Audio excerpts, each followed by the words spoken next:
Hi and welcome to Nerdy Gamers. The game today we're going to have a look at is Inferno Plus by Radian Games, and you'll find this as part of the Indie Royale Spring Bundle. Now, we have previously had a look at another one of Radian Games, and that was Slide Dress, and you'll notice that the interface for the options screen here is very much the same. You've got the custom and standard settings, the ability to change screen size, windowed and full screen mode, and also some of the graphical options such as bloom. Okay, what we're going to do now is get started. Now the game itself, when you get into it, has a few options. We can start up a new game, continue an existing game, or have a look at the options. Now, in the options screen you've got the standard settings. We've got VSync, sound, music, gamepad, and mouse and keyboard. Now the mouse and keyboard shows you what options you can do. WASD for movement, use the mouse for controlling the direction which you shoot, and depending on which button you press, you fire different weapons, either using standard weapon, a bomb, or activating your shield. These also have corresponding keyboard inputs as well. The gamepad would allow you to move using a twin stick, one to control the direction of your movement and the other one to control the direction you're shooting. Now, audio options don't have a slider, they're simple toggle on and off. And as you can hear, the sounds is still quite loud in this game, and also the music. Without the ability to change the volume levels, you'd have to change it by your system settings. So for the purposes of recording, I'm just turning the sound off. Now, we've got a choice of 3 different difficulty settings: warm, hot, or volcanic. We're going to pick warm setting, and I'm going to overwrite this existing save slot.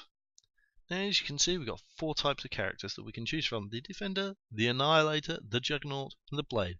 Each have their own speciality weapon and shield settings. Okay, as you can see, straight away you've got some of the lighting effects coming into play. Now what I just picked up was a key, and that was some points. Now the keys open up these little areas just here, and when we go over these little info squares, you can see that it will give you some information. Now what we can do is we can now move our cursor around.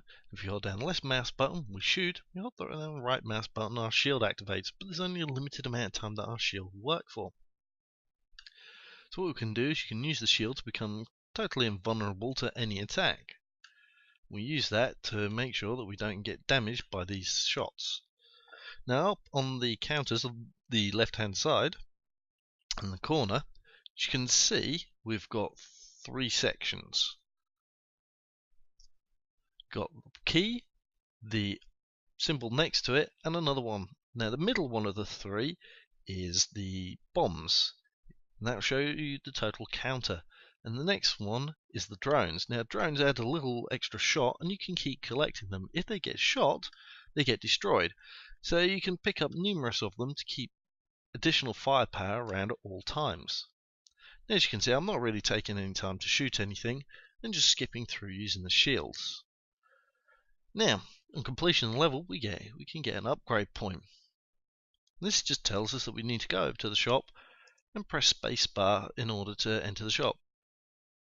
Now we've got 3 options that we can choose from: health, super speed, or shield energy.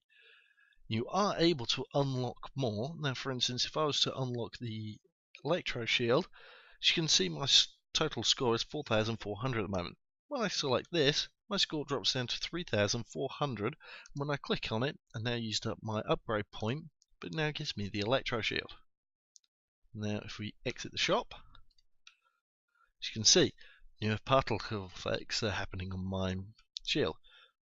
So what we're going to do, we're going to run over, and pow, it destroys them. So it doesn't last particularly very long, but it is quite effective in what it does. And as you can see, these little plus symbols, if we were to get damage, we would be able to heal up the damage that it caused. We've got a total of 3 lives. Now because we can't use this all the time, do little bursts of shield so as not to deplete all our energy. We're also running around the level trying to pick up as much of the money as possible as we can find it. Now as you can see, this purple thing just over here is a spawner. As you can see, it's slowly kicking out more of these little things that keep coming towards us. If you shoot it enough times, you'll eventually destroy it. And what I'm going to do is let this thing hit me. As you can see, over here, instead of those 3 flashing lights, I've now dropped down to 2. That means we've lost one of our lives. But if I come over here and pick this up, we gain an additional life back. Just plow through all of those, and don't forget to take this particular bigger chunk of points over here. It's worth 2,000. As you can see, we just skip through. We can go down to the end of the level. We don't need to destroy everything. Now, these are drones. As soon as we collect one, it comes out. As you can see, as we start shooting, it creates an additional shot.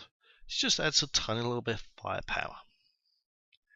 Now, what we can also do is now see here, we can unlock spread fire.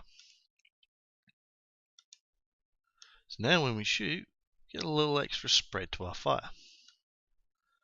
Just run through these, and as we're going and collecting up these extra points, we'll just activate the shield when we need to, because it's a lot quicker than actually trying to shoot everything. We don't have to destroy this turret, but we can do for the sake of it. Because all we need to do really is just stick on our shield, and we're perfectly fine. Now we've got the key, we can now get to the next part. Now we could either just skip straight out, or using our shield, shield didn't quite last long enough. Now I could go for the extra health, or I could just hit the exit. We don't need the extra health, because between each level, it all comes back up. Now we could pick up this, so we should be able to now have additional drones. See, instead of having 1 drone out, I've now got 2 drones, each firing 2 shots. Now this puts an incredible amount of firepower out. Now as you can see, that purple blob, when that blew up, it fired out little shards, so you have to be careful on even some of the things that you destroy not to get hit yourself. One of the most effective ways of dealing with them is just charging in with your shields active. And these things act as little barriers. You have to destroy them in order to get past, because the shield won't touch them. So you actually have to damage them with shots. As you can see, we try and skip through all of this. And we got ourselves into a tight little corner, so we backed ourselves up and just sat there. We're able to regain some of the health and try and get on with the next stage. Now these barriers can prove quite effective in order to control where your movement is, and you can end up getting trapped in a corner at times with very few places to go. Because you know you have to advance and you have to stay there, but unless you can destroy all the spawners, and you're just going to be constantly under assault. Now as you can see, we're still looking for everything. Whoa! As you can see, just those little purple things exploded. We're only just able to get the shields up in time. As you can see, charging into them with the shields up, take no effect. We'll come over, we've got the last key. And this is just telling us to hold left shift to pass. As you can see, we slipped through.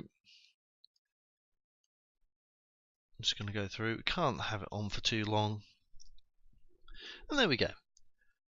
And as you can see, the game continues along much in the same way, and you slowly build up new abilities, and occasionally you come across some new creatures now and again. On the 10th level, for instance, you come across a boss-like creature, which is most effectively dealt with by just dropping bombs on it. Okay. Well, this has been a very quick look at Inferno Plus. It's definitely an interesting game as part of the Indie Royale Spring Bundle. At the price that it's included in, it's definitely good and worth taking a look. It has many similarities in ways to Geometry Wars, but with a more controlled environment and plot to it, even though the plot is a little thin on the ground. Okay, I hope you've enjoyed, and I'll see you next time.